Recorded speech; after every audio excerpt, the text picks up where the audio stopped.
Hey guys, welcome back to the channel. So today we're outside of my 2015 Tesla Model S. This is the all-wheel drive, the 85D.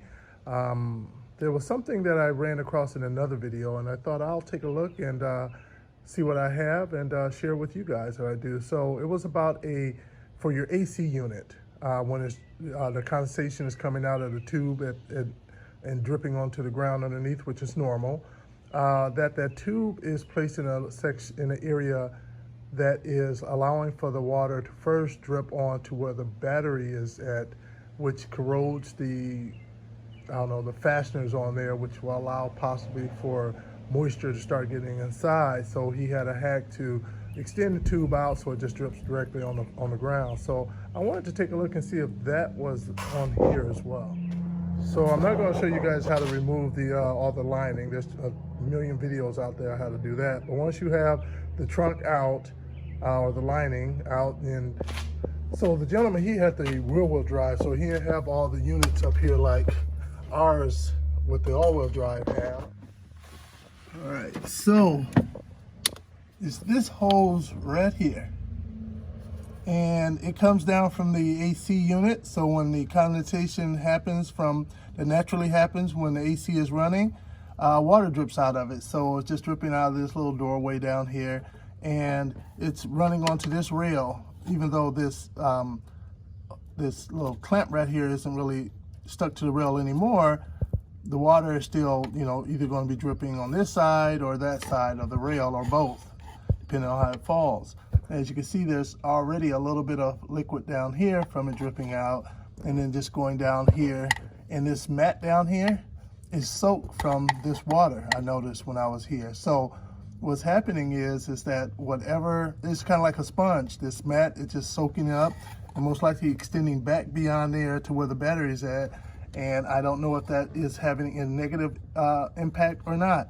What the gentleman was talking about was for his model, the hose apparently was placed in a place where it was actually dripping directly on here to the battery, and it was corroding those screws and everything, and allowing for potentially for water to get in, infiltrate up in there and cause a battery issue. Will that happen on mine because of the mat? I don't know. Could it drip on that side? Yes, it could, because you can see it can move anywhere it wants to when you're bumping down the road. But for about $1.50, $2, I can take some 3/4 inch heater hose, and what I can do is take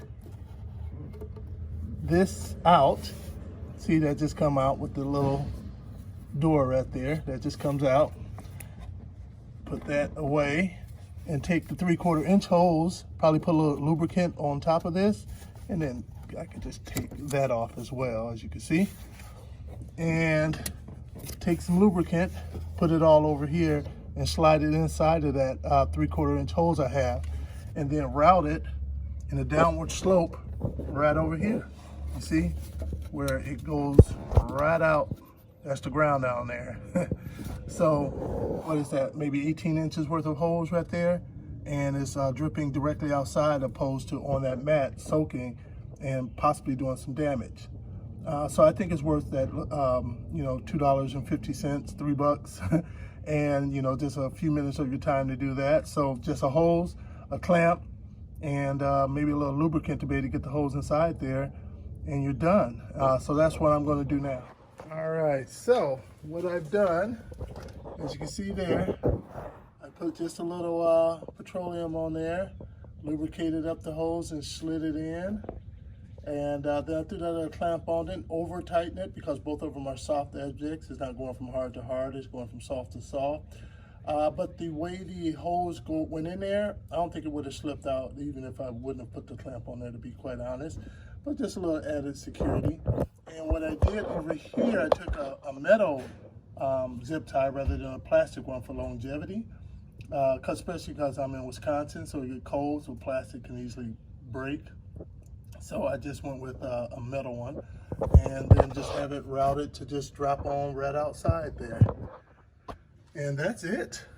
Now I can just put it back in. I will be mindful on it, and I will keep an eye on it because we're in Wisconsin. We get a lot of salt, and we have a lot of slush and hard snow as it hardens from going from 5 below to 20 below, that type of weather. So how that may impact the hose sticking out down there long term, I don't know. Being inside, you have some degree of protection from the road elements, of all the slush you're going through. So I will just keep an eye on it just because of that, just to make sure. But other than that, that's the quick $2 hack fix. If you guys hit the like button, and definitely hit that subscribe button, because I have a lot of other YouTube videos out there working on my Tesla. From painting the rims to painting the calipers, to adding a spoiler on the back, to changing out the front and back brake pads, changing the steering wheel out to the yoke style, and blacking out things, actually even changing out the front bumper from the 2015 to older model to the 2016 Plus model. So go ahead and hit that subscribe button and check those out. Thanks a lot. Bye-bye.